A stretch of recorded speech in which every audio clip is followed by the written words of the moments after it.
नमस्कार विद्यार्थी मित्रांनो, तुमच्यापैकी जे विद्यार्थी सेट आणि नेट या परीक्षांची तयारी करतात तर त्या विद्यार्थ्यांसाठी एक महत्त्वाची सूचना आहे। सावित्रीबाई फुले पुणे युनिव्हर्सिटीच्या माध्यमातून म्हणजेच SPPU च्या माध्यमातून तुम्हाला माहिती आहे की सेट म्हणजेच राज्यस्तरीय पात्रता परीक्षेचं दरवर्षी आयोजन करण्यात येतं। आजपर्यंत त्यांनी 39 या पद्धतीच्या सेटचं त्या ठिकाणी आयोजन यशस्वीपणे केलेलं आहे। पारंपरिक पद्धतीने आजपर्यंत सेट होत आलेले आहेत, पण त्यांनी त्या ठिकाणी मागच्या काही दिवसापूर्वी असंही एक अनुमान वर्तवलं होतं की भविष्यात कदाचित ऑनलाईन म्हणजे CBT पद्धतीने सेट होऊ शकते। आता तसं जर झालं असतं तर बरेचसे प्रश्न विद्यार्थ्यांच्या मनामध्ये निर्माण झालेले होते।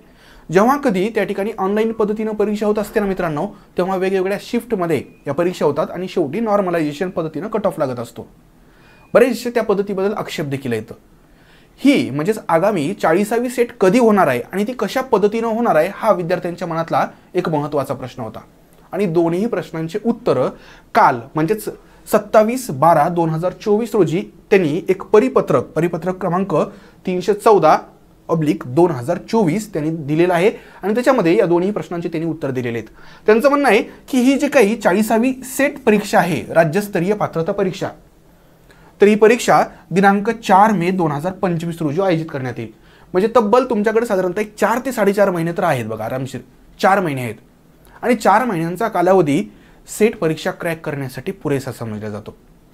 आता यामध्ये परीक्षा कशा पद्धतीने होणार आहे तर आजपर्यंत परीक्षा जशी OMR वर झालेली आहे त्याच पद्धतीने ही देखील परीक्षा OMR पद्धतीनेच होणार आहे। ठीक आहे, म्हणजे एकंदर या पद्धतीने तुम्हाला ही मार्किंग करावी लागणार आहे। ऑफलाईन पद्धतीने ही एक्झाम असणार आहे।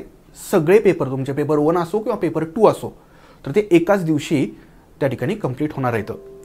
तर मित्रांनो, या ठिकाणी त्यांनी सांगितलेलं आहे की जी काही भविष्यातली माहिती असेल म्हणजे वेळापत्रकात काही बदल झाला, अभ्यासक्रमात काही बदल झाला किंवा इतर अनुषंगिक माहिती तर ती विद्यापीठाच्या वेबसाईटवर कळवण्यात येईल। त्यामुळे यापुढे त्या ठिकाणी तुम्ही एकच करायचं, विद्यापीठाची जी काही वेबसाईट आहे तर ती व्यवस्थित फॉलो करायची आणि अभ्यासाला लागायचं। यश तुमचंच आहे। धन्यवाद।